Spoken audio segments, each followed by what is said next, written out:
les CP pour le dernier rendez-vous de la journée pour les maths. Donc, munissez-vous de votre fameuse ardoise, crayon Velleda, etc. Et on va faire comme la dernière fois. Je vais vous écrire des nombres en lettres au tableau. Donc, vous avez double travail, vous devez les lire et après les écrire en chiffres. OK? On en fait 3 aujourd'hui. Alors, le premier, je pense que je vais devoir rapprocher. Voilà.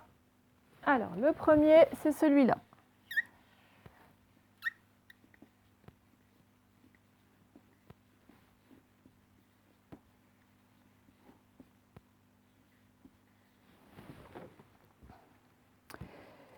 Ce que je vais faire, je vais les écrire les 3 à la suite et puis comme ça, vous prenez votre temps pour les lire. Chacun va aller à son rythme. Hop. Et le dernier.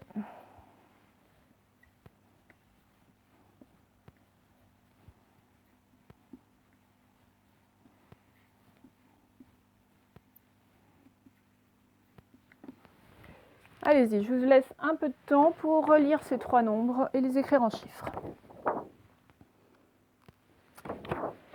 Alors, là, nous avions 41, ce qui nous fait 41. 41, la famille des 40, ça commence donc par un 4. 41, ça finit par un 1. 41, ça va? Alors là, il était tout court, hein, vous pouviez le lire, vous connaissiez tous les sons. 16, 16. Alors, rappelez-vous, 16, on devrait dire 10, 6, il fait partie de nos nombres embêtants, là, dans la famille des 10. Donc, 10, 6, ça veut dire un 1 et un 6. 16. Et enfin, 82. 82. La famille des 80, c'est 8 ou 9, mais là, comme c'est suivi de 2, ça va être 8. Donc, 8 dizaines, 2 unités. 82. Et vous remarquez à chaque fois les petits tirets pour séparer les différents mots. Très bien pour ça. Bon, ensuite, on continue. Vous allez en avoir marre, mais les doubles et les compléments à 10, ça, on va le faire tous les jours, pendant plusieurs jours. Donc là, c'est le plus vite possible. Vous êtes prêts? Hop. Voilà. Alors, c'est parti. On y va. Le double de 3.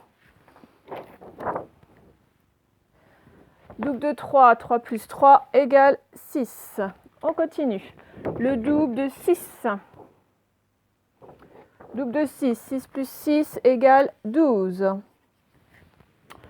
Le double de 10. Double de 10, 10 plus 10 égale 20. Le double de 1. Double de 1, 1 plus 1 égale 2. Le double de 9. Double de 9, 9 plus 9 égale 18. Le double de 8. Double de 8, 8 plus 8 égale 16. Le double de 7. Double de 7, 7 plus 7 égale 14. Et un dernier, le double de 4. Double de 4, 4 plus 4 égale 8. Et voilà, j'espère que vous avez tout bon. Alors maintenant, les compléments à 10, c'est pareil, le plus vite possible. Donc je vous écris le premier nombre et vous écrivez le nombre qui va avec pour faire 10. Donc le nombre qui le complète pour faire 10 en tout. C'est parti. Alors, premier nombre. Hop, le 6, il va avec quoi? Allez-y. Eh bien, le 6, il va avec le 4, parce que 6 plus 4 égale 10. Ensuite, le 9, il va avec quoi? Eh bien, le 9, il va avec le 1, parce que 9 plus 1 égale 10. Ensuite, le 3, il va avec quoi? Eh bien, le 3, il va avec le 7, parce que 3 plus 7 égale 10. Ensuite, le 4, il va avec quoi? Ben, le 4, il va avec 6. 4 plus 6 égale 10. Et vous voyez, on a l'inverse, là. Ensuite, je vais le mettre là. Le 8, il va avec quoi? Eh bien, le 8, il va avec le 2, puisque 8 plus 2 égale 10. Et puis, on finit ici. Le 0, il va avec quoi? Eh bien, bien sûr, le 0, il va avec 10, parce que 0 plus 10 égale 10. OK? Bon, alors maintenant, je vais mettre pause pour vous écrire une série de calculs. De ce côté-là, il y aura des plus, de ce côté-là, il y aura des moins. D'accord? Pour résoudre ces calculs, vous allez peut-être y arriver comme ça, directement. Vous allez peut-être faire la méthode de mettre le plus grand dans votre tête, le plus petit sur les doigts et de compter. Ou vous allez peut-être prendre votre bande numérique, partir du nombre et sauter du nombre de cases demandées dans ce sens-là si c'est un plus et vers l'arrière si c'est un moins. À vous de voir votre méthode. Ok, donc une petite pause le temps que je marque tout ça. Voilà, je rapproche pour que vous voyez bien les calculs. Et donc prenez le temps qu'il vous faut pour répondre à tout ça. À tout à l'heure. J'espère que vous voyez bien avec les reflets là. Oui, normalement c'est bon. Allez-y. Alors, on donne la réponse à toutes ces additions ou soustractions, n'est-ce pas? Alors, on y va, on commence par les plus. 8 plus 7, donc plusieurs techniques. Je ne vais pas faire toutes les techniques à chaque fois, hein. Je vais varier, mais bon, voilà, chacun sa technique. 8 plus 7, ben, peut-être que c'est une technique qu'on n'a pas encore expliquée. Peut-être qu'il y en a qui se sont dit, ah ben 8 plus 7, je peux faire 8 plus 8 puisque maintenant je le connais par cœur. Hein, 8 plus 8, ça fait 16. Mais comme c'est 8 plus 7, c'est 1 de moins. Donc ça veut dire que c'est 1 de moins que 16. Et donc ça va être 15. Donc voilà une nouvelle technique. On peut partir des doubles que l'on connaît par cœur. D'où l'intérêt de connaître ces doubles par cœur. Hein, vous voyez? Ensuite, 9 plus 3. Bon, bah, je mets le 9 dans ma tête par exemple. Et puis le 3 sur mes doigts. 9, 10, 11, 12. 9 plus 3. 12. 6 plus 5. Tiens, regardez, on va faire encore la technique des doubles. Soit je fais 6 plus 6 et j'enlève 1. Soit je fais 5 plus 5 et je rajoute 1. Ben, vous allez voir, dans les deux cas, ça fait pareil. 6 plus 6, 12. Moins 1, ça me fait 11. Et sinon, si je fais 5 plus 5, 10. Plus 1, ben, ça fait 11 aussi. D'accord? Donc, très bonne technique, les doubles, quand on a des nombres très proches comme ça. On continue. 10 plus 2, ça, normalement, il n'y a pas besoin de bande numérique ou de doigts ou quoi que ce soit. 10 plus 2, c'est 2 unités après la dizaine, c'est 10, 2. 10, 2, c'est 12. Ça devrait être instinctif. Hein. Vous devriez tout de suite trouver, là j'ai une dizaine, parce que 10 c'est une dizaine, et 2 unités. Une dizaine plus 2 unités, ça fait 12. Ok? Alors, 25 plus 2. Bon, quand c'est des petits nombres qu'on ajoute comme ça, voilà, je pars de 25, et puis je vais faire 2 sauts, donc 25. Un saut, ça fait 26, et un autre saut, ça fait 27. 27. Attention, là, c'était des moins. Hein. 13 moins 3. Là, c'est pareil, je vois que j'ai 2 fois le même chiffre des unités. J'ai 3 à chaque fois. Donc, je sais que si je prends 3 et que j'en enlève 3, il ne me reste plus rien, il me reste 0. Il me restera juste ma dizaine, là, qui est toute seule. Donc, il me restera une dizaine et 0 unité, il me restera 10. D'accord? Bon, si vraiment vous n'arrivez pas à cette technique, bon, ben, vous faites avec votre bande. Non, mais c'est histoire de gagner du temps. Quand on a un nombre et qu'on lui enlève le même nombre qui représente son chiffre des unités, bon, on sait qu'on va arriver sur une dizaine juste. 16 moins 3, bon, ben, tiens, je n'ai pas encore fait ça aujourd'hui, prendre la bande. Donc, je pars, je cherche mon 16, il est là. Moins 3, ça veut dire que je vais faire 3 bonds en arrière, donc moins 1, moins 2, moins 3. Et j'obtiens 13, 16 moins 3 égale 13. 19 moins 2, ça je peux le faire comme ça de tête, faire les bonds dans ma tête. Hein. Je fais 2 pas en arrière, donc si je fais un pas en arrière juste avant 19, c'est 18.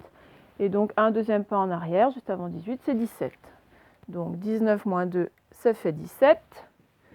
Pareil pour le 15 moins 1, quand j'enlève 1, ça veut dire que je prends le nombre qui vient juste avant. Donc 15 moins 1, c'est le nombre qui vient juste avant, c'est-à-dire 14. Ok ? Et puis 19 moins 6, bon, ça je peux repartir de ma bande. Je vais faire 6 pas en arrière, donc 19, 1, 2, 3, 4, 5, 6, et j'arrive sur le 13. 19 moins 6 égale 13. Voilà pour ces calculs. Alors, on va rester dans les calculs, mais des calculs un petit peu particuliers, beaucoup plus grands, on va dire, beaucoup plus importants. Alors, je vous mets au tableau le premier.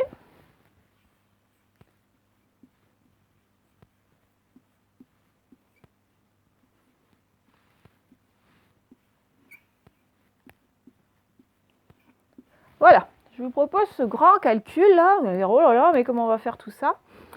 Alors, je vous donne un petit indice. On avait déjà fait un exercice comme ça, un peu avant le confinement. Il faut que vous vous rappeliez que quand on a des plus, on peut mettre les nombres dans n'importe quel ordre. D'accord? Ça ne change rien au résultat.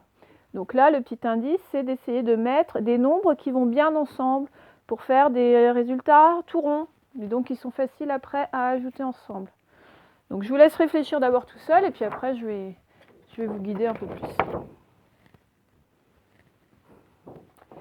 Alors, on avait dit qu'il fallait mettre des nombres qui allaient bien ensemble pour faire des nombres ronds, c'est-à-dire pour faire des 10 par exemple. Donc qu'est-ce qu'on peut mettre ensemble pour faire 10? Qu'est-ce qui va bien ensemble pour faire 10? D'où l'intérêt de connaître ces compléments à 10. Vous comprenez maintenant à quoi ça sert tout ça? Alors ça c'est voilà. Deuxième phase pour ceux qui n'avaient pas trouvé. Essayez de mettre ensemble les nombres qui vont faire 10 quand on les met ensemble. Alors, quels nombres vont faire 10 quand on les met ensemble? Le 6, il va aller avec le 4. Ils se complètent tous les deux. Donc regardez, je vais les mettre ensemble. Tchac. Ça va me faire 10 donc. Le 2, il va avec le 8, parce que 2 plus 8, ça fait 10. Donc je vais les mettre ensemble. 2 plus 8, ça me fait 10. Donc j'ai 10 plus 10, plus celui que j'ai laissé tout seul. Lui, il n'a pas de copain, donc on le met là. Mais c'est pas grave, c'est beaucoup plus facile à calculer comme ça.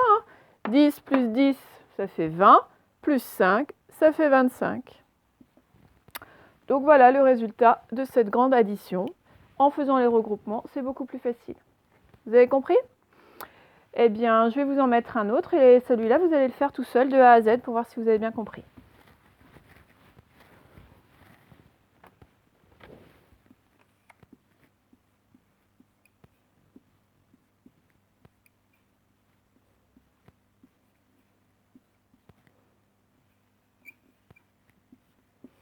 Voilà. Je rapproche, vous voyez bien. Et puis je vous laisse réfléchir à ça chez vous. Alors, qu'est-ce qu'on va mettre ensemble pour faire les 10? Le 7, il va aller avec le 3. Parce que 7 plus 3 égale 10. Autrement, regardez, 5 plus 5, ça fait 10 aussi. On va les mettre ensemble. Bon, alors pour présenter, je vais être obligée de tordre un peu comme ça. Voilà, ces deux-là, je les mets ensemble. Ça me fait 10. Donc, on est à 10 plus 10. Et puis, on a notre 8 qui reste tout seul. C'est pas grave. On va le descendre aussi. 10 plus 10 plus 8. 10 plus 10, 20 plus 8, 28. Et voilà comment on résout plus facilement ce grand calcul. Ok? Bon, alors on va voir un nouveau solide. On va d'abord faire un petit rappel de tous les solides que l'on a vus depuis le début. Alors, vous êtes prêts? Nous avons celui-là. Rappelez-moi son nom. C'est le cube qui a 6 faces carrées, 12 arêtes et dont le patron est représenté ainsi. 6 faces carrées, 12 arêtes. Ok, le cube. Nous avions aussi celui-là que l'on appelle le pavé, qui est composé pareil de 6 faces, mais pas 6 faces carrées. c'est soit 6 faces rectangulaires, soit 4 faces, 4 faces rectangles pardon, et 2 faces carrées. D'accord? Quand on le déplie, on voit bien 4 faces rectangles, 2 faces carrées. On aurait pu trouver aussi 4 faces rectangles et 2 faces rectangles, mais des rectangles différents de ces 4-là. Donc ça, c'est le pavé. Nous avions vu aussi l'autre jour ce solide-là, dont le nom, voilà, ne vous était pas inconnu, puisque c'est une pyramide, hein, comme les pyramides d'Égypte.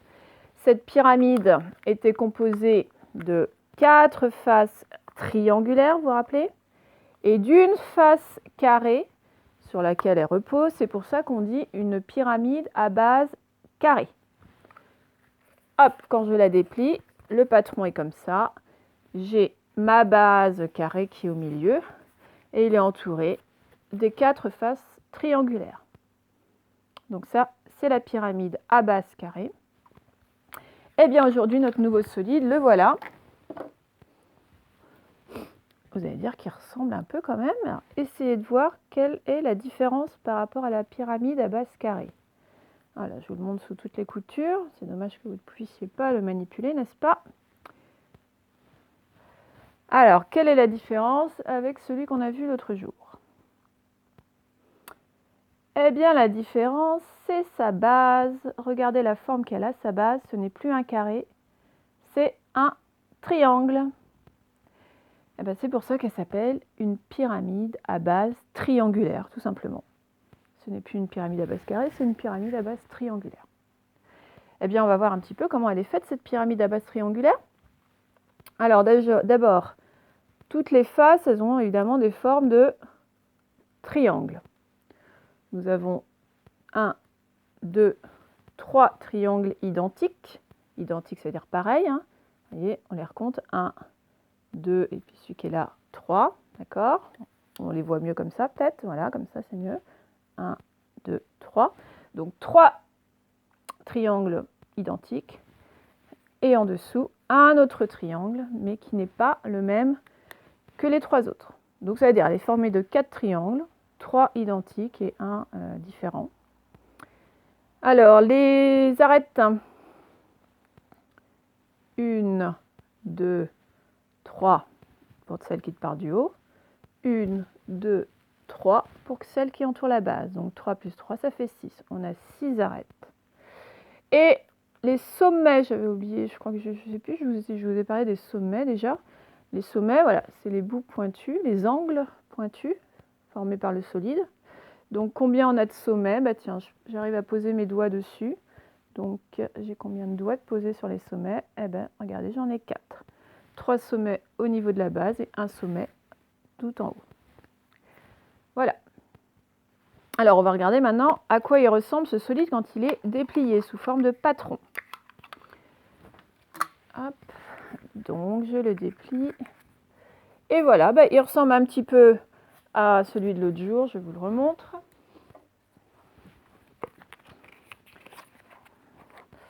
Voilà. Mais c'est quoi la différence? Alors, allez-y, dites-moi toutes les différences. Bah, la première différence, bien sûr, c'est que la forme au milieu, c'est un triangle, alors que celle-là, c'est un carré. D'accord? Et puis l'autre différence, bah, c'est que là, il n'y a que 3 triangles autour, alors que là, il y en avait 4. C'est normal, parce que là, comme le carré a 4, oui, à 4 côtés, il y a un triangle sur chaque côté. Donc, ça fait 4 triangles.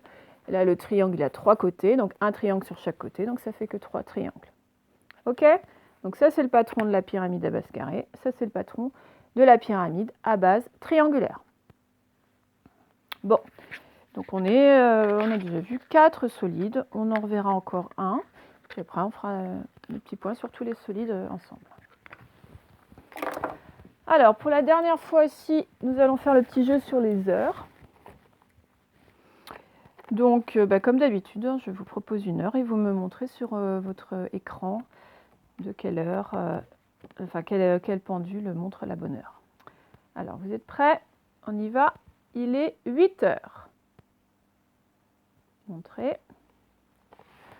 Alors, 8 heures, une heure juste, donc la grande sur le 12 et la petite sur le 8, c'était donc celle-là. Ensuite, je vous demande, il est midi. Alors, il fallait se rappeler que midi, en fait, c'était 12 heures. Hein. Donc, ça veut dire que c'est une heure juste. Donc, la grande est sur le 12. Et comme la petite aussi, elle doit être sur le 12. Les deux sont sur le 12. Donc, en fait, c'est ici, c'est comme si on ne voyait qu'une aiguille. Mais en fait, la petite, elle est cachée sous la grande. 12, midi. Il est minuit.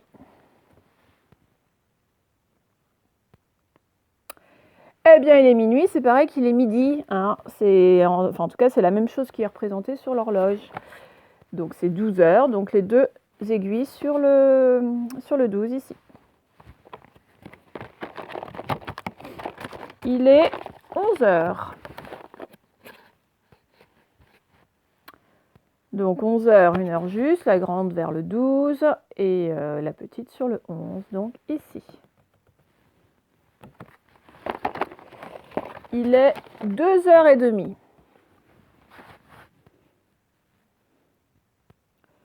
Alors, 2h30, j'entends et demi. Donc, ça veut dire que la grande est sur le 6, elle est vers le bas. Et que comme c'est 2h30, la petite, elle a dépassé un peu le 2. Donc, elle est entre 2 et 3. Donc, c'est ici.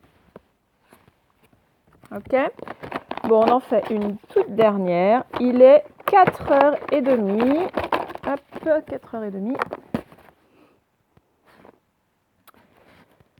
Alors, 4h30, l'heure à laquelle se termine l'école, normalement. Donc, 1h30, la grande est sur le 6, vers le bas. Et la petite a dépassé le 4. Elle est entre le 4 et le 5, c'est-à-dire qu'elle est ici. Et voilà, j'espère que vous connaissez bien les heures maintenant. En tout cas, ce qu'on a appris les heures justes et les heures et demie. Hein. En CE1, vous verrez des choses un petit peu plus compliquées avec les heures et quart, les moins le quart, etc. Mais ça sera réservé au CE1. Eh bien voilà, on va juste finir comme d'habitude par notre petit tableau des nombres. Hein. Je sais qu'il y en a qui aiment bien ce rituel. De toute façon, on va continuer jusqu'à ce que le tableau soit complété. Alors, je l'installe.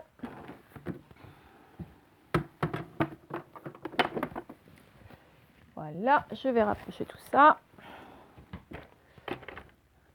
Hop, et puis on va tirer le premier nombre. Et ce sera celui-ci. Allez-y, placez, montrez avec votre doigt où est-ce qu'il est. Alors, nous avons le nombre 28, 2 dizaines, 8 unités. La ligne des 20, là, est déjà bien remplie. Hein, vous avez vu, hop, il va venir se loger ici. Et on a presque toute la famille des 20 de remplis. Pas complètement, mais ça ne saurait tarder. On continue.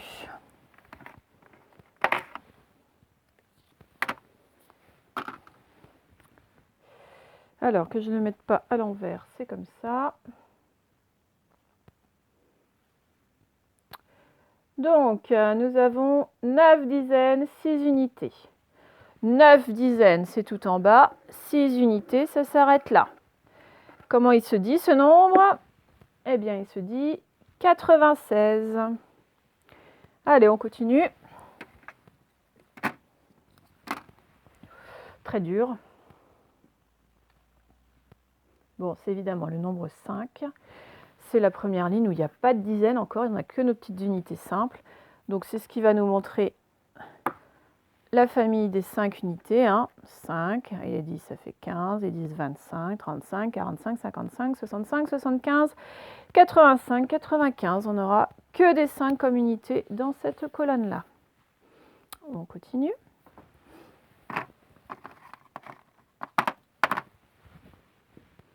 Voilà.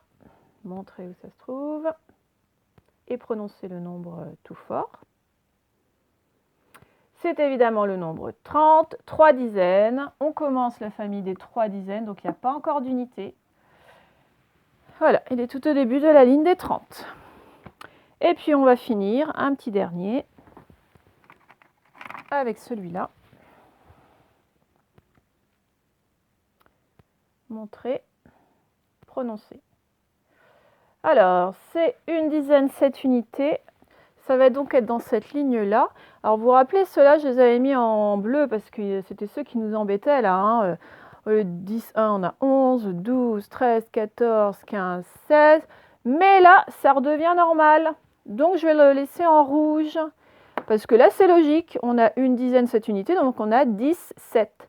Donc là, c'est logique, ça se prononce de façon logique. Donc, il ne nous embête pas, celui-là, 17. Donc, je le laisse en rouge. Hein. Ceux qui nous embêtent vraiment, c'est ceux qui sont en bleu. Et voilà.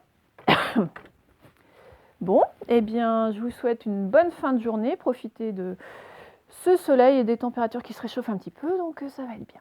Et puis, je vous dis à demain pour finir cette semaine scolaire. Allez, bisous les CP, à plus tard, à demain.